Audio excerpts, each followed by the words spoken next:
Okay, this first passage is experiments, research. It's more like a lab report.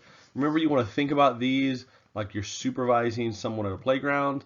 So you want to quickly look at all the variables, assess the situation, and get to the questions. So, okay, because this says study, so we have study and we have tables. It looks sort of like a data passage, but it's something in between a data and a research. I call this a hybrid passage. When you see this large paragraph, it generally means you're probably going to have something that comes from the reading. So you want to skim this and then go to the information. Okay, question number 1. The study was most likely designed to answer which of the following questions about squirrel behavior. So this is a critical thinking questions. We're going to go to the answers to help us understand how to approach it. So the first one, choice A, does the presence of insect larvae increase the amount of protein consumed by squirrels? So as we skim this, nothing in here talking about protein consumption.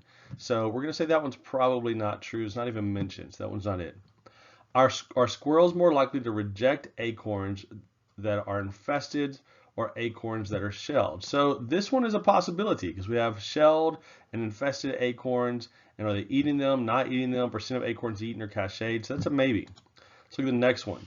Does the presence of acorns cached vary from season to season? Well, that can't be it because it says in the reading it was all performed during autumn. So there's no way to say that. And the next one, are they more likely to travel a greater distance in the morning or afternoon? And they said is also the acorns were placed at the same time every day, so that one's out. So it has to be B.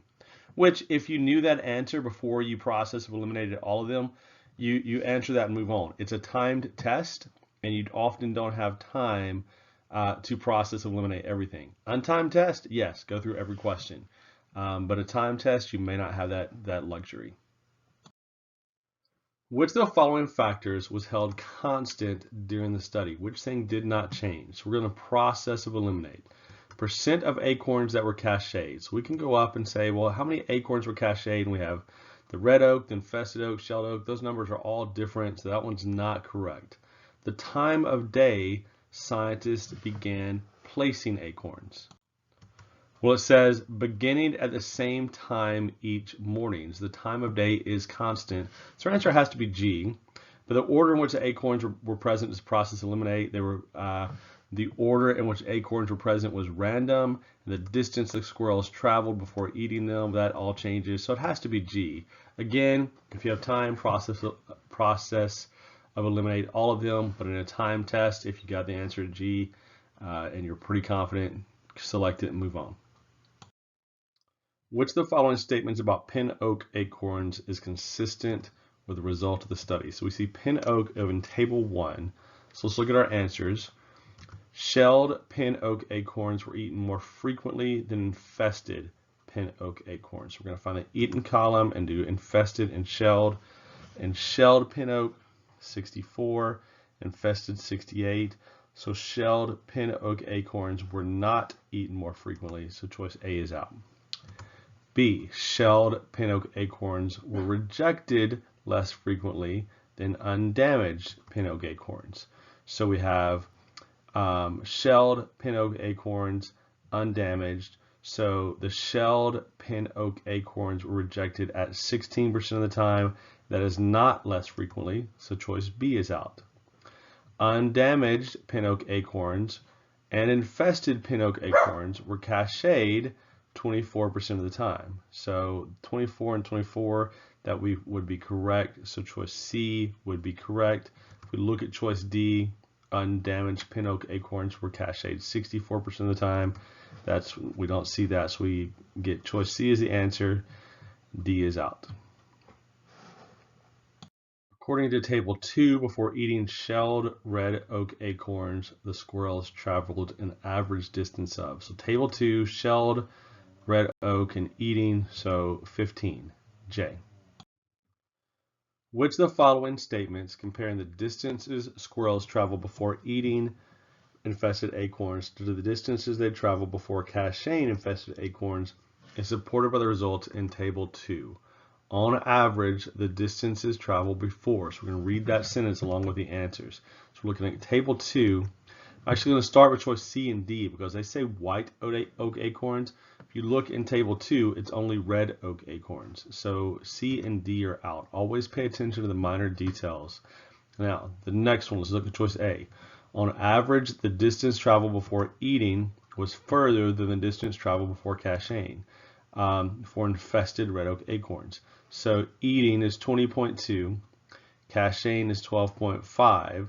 So eating was farther than the distance traveled before caching. So A is our answer. Assume that the more perishable, likely to decay a given type of acorn, the more likely a squirrel is to eat that acorn. So perishable equals eat. So if it's likely to decay, they will eat it rather than cache it. Consider the results in Table 1 for shelled red oak acorns, infested pin oak acorns, and undamaged white acorns. We're just looking at 3 types.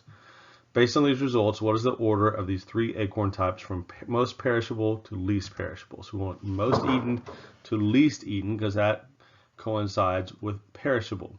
So we look at our chart, we can see that white oak is more than pin oak is more than red oak. So we could probably assume white, pin, red. But we're given specific ones. We're given shelled red oak versus undamaged white oak. So look at those two.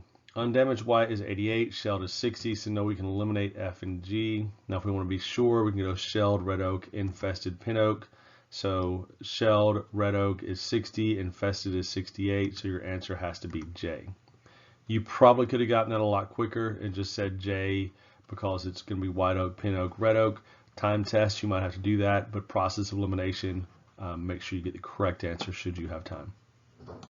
Of the 1,875 undamaged pin oak acorns tested in the study, the number of those acorns that were cached by squirrels was closest to which the following. So 24% of 1,875.